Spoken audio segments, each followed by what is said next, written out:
everyone, SportsCenter right now. I'm Antonieta Collins. We are officially 50 days out until the start of the NFL season, where we'll see the Bears host the Packers in the Thursday opener. Today also marks the first day of training camp for the Broncos, who will see both the rookies and veterans report to camp. One of those veterans, quarterback Joe Flacco.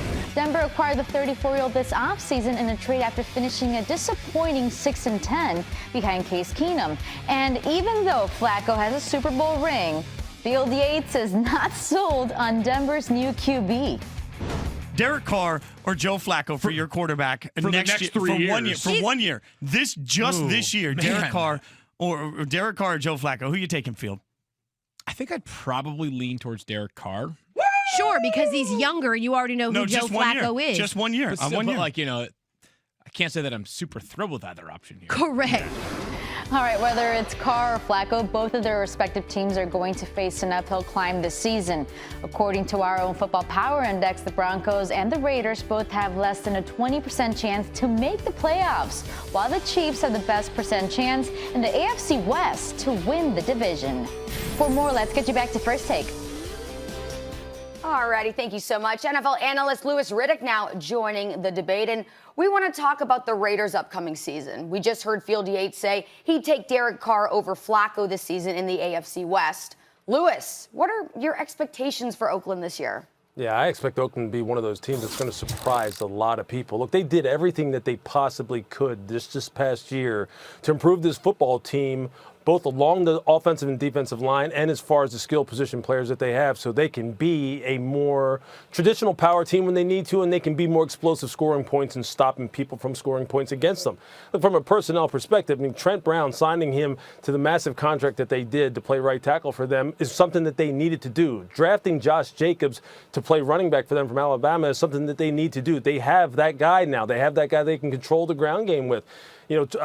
Trading for Antonio Brown was a necessity. Now, you have one of the best wide receivers in the National Football League, and in the draft, they needed to address pass rush. They drafted Cleveland Ferrell out of Clemson.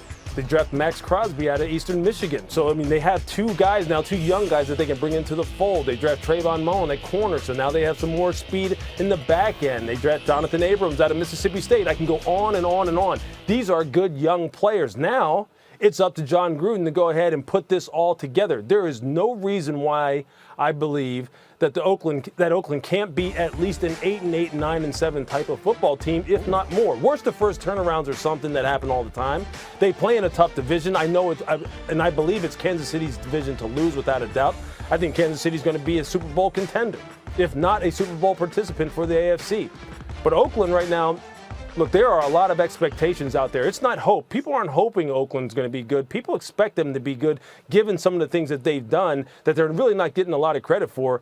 And I'll tell you this, that opening Monday Night Football game, I'm going to plug it a little bit because I'm going to be there and I'm going to be talking about it. That's going to be a good football game between Denver and Oakland. I've been in that rivalry. I know how hot that thing is. I have a lot of respect for your opinion. So when you, especially given your track record in recent years, when you say something like that, I take that very seriously. I'm going to be watching closely. However, even if they surprise teams, I think it's going to be hard for them to get to a 500 record or better. And even if they do surprise everyone, they could still wind up last in the division because of the division they're in. You have two 12-win teams in the division. I realize that's last year. But they are returning a lot of the same key personnel. Some guys obviously missing off the Chiefs. They have Patrick Mahomes. That's your guy. I mean, and he's like a superhuman Aaron Rodgers level type of talent. I find it hard to believe they're going to fall off. Chargers are going to be good, I think. And so it comes down to the Broncos and the Raiders. I look at the Broncos season last year. They lost. Talk about the losses they had that weren't road losses. They get close with KC at home. They lost by 4. With the Rams by a field goal. Lost close to Houston, 2 points.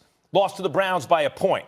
Those are the home losses. Then they got blown out by the Chargers. The season was already over. The point is, they have a real home field advantage that a lot of teams don't. And they're not just returning a defense, but they have a defense which on paper could maybe be, especially considering the coordinator, a special defense. The Raiders are stockpiling talent. They're going to move to Vegas. I get it. And at that point, maybe. But at this moment, I don't see how. I mean, it's possible. I think they're 4 out of 4. Fourth team out of 4 teams. Yeah, I agree with Max on this one. I think that Derek Carr, first of all, you always start with the quarterback when you talk about a team. It doesn't even seem like John Gruden believes in the quarterback. So it's hard for me to believe in the quarterback when it doesn't even seem like the head coach believes in him. And I think bringing in guys that you mentioned Josh Jacobs and you mentioned Antonio Brown, they're impactful guys, and Trent Brown is the big name because a lot of people get excited about what's happening on the edge and the big names on the outside. But where they were bad last year was up front on the offensive and defensive line. And I was listening to you, Lewis, very carefully, and you said they did everything they could to address their problems up front last year. I agree. They did everything they could, but I don't think that was enough, particularly on the defensive side. Their defensive line play was horrendous. It was amongst the worst in the league. It was 30, if not 32, amongst the teams in the league. And I don't think that bringing in Cleveland Farrell is going to change that. And you mentioned a bunch of other players that they drafted and assuming that those guys are going to pan out. Just because maybe you like them or they like them in college doesn't mean they're going to pan out. Those are a lot of question marks that they're going to be relying on that defense. And I feel like Joyner may be the only name on that defense that I look at and I know that dude can ball. There's nobody else. There's a lot of guys who are like, maybe, I hope, there's potential. I like what they got going on there, but it's nobody there I can believe in. And then back to the original point about Gruden and Carr, more on the Gruden side.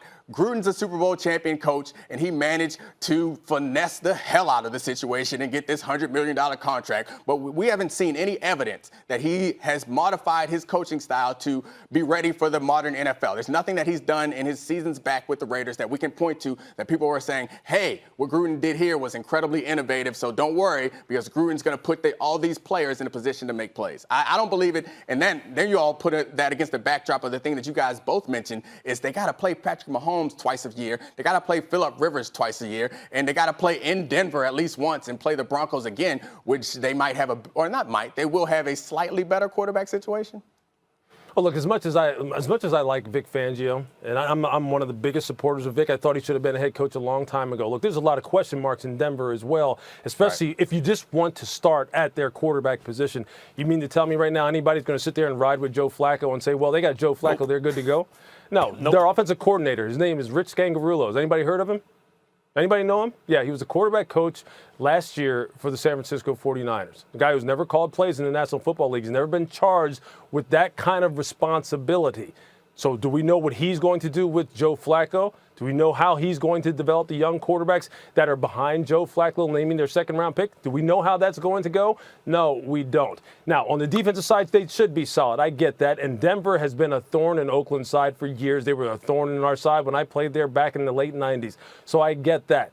I mean, a thorn is insulting. Like a thorn in your side. Yeah. When I played in Denver, we were not a thorn in the side. We had no complaints about Oakland. They were an afterthought. I get you. I get you. But you know what? But here's the thing, though. Here's what we're trying to do, though. Right? This is what we're trying to do, Dominic. We're trying to spin this bad boy forward. And what Oakland has done is, look, I know you talk about the defensive line. There's a reason why they draft Cleveland Farrell as high as they do. They expect him to come in and be one of those people who is a pillar player for them on the perimeter. Perimeter rush is where they had nothing. They had no push on the outside last year. They had no speed, no playmaking ability. They were okay. They were all right with their defensive tackles, how they thought they would be, but they needed some push on the outside. So him and Max Crosby, I know they're young, but they're going to have to play, and they're going to have to play well. Vontez Burfict, I know people are going to sit there and roll their eyes and go, yeah, if he can stay on the football field for 16 games and not get suspended, he's going to have to play on that second level and be a pillar player for them. Trayvon Mullen, their second-round pick from Clemson,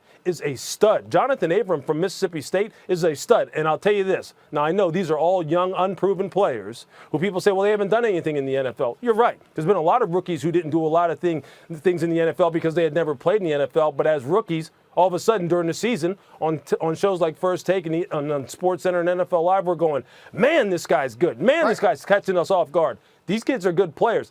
Here's the question.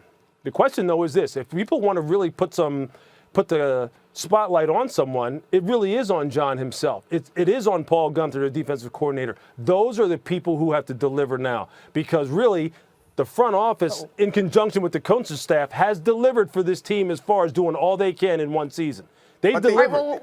We are definitely going to be keeping our eye on the Raiders. Doesn't sound like expectations are too high, and to really cement those low expectations, according to ESPN's Football Power Index, the Raiders have only an 11% chance to make the playoffs. But now that Lewis has said this, I'm going to have my eye on. Hold on. Those are the lowest in the AFC. We're all going to keep an eye on the Raiders. We got to pin Lewis down, though. Expectations are low. Lewis, thank you so much for joining us. We both said they would be not pinning me down. You got to pick a spot. First, second, or third, fourth. Where are they going to be in the division? I got them fourth. I got them fourth, too.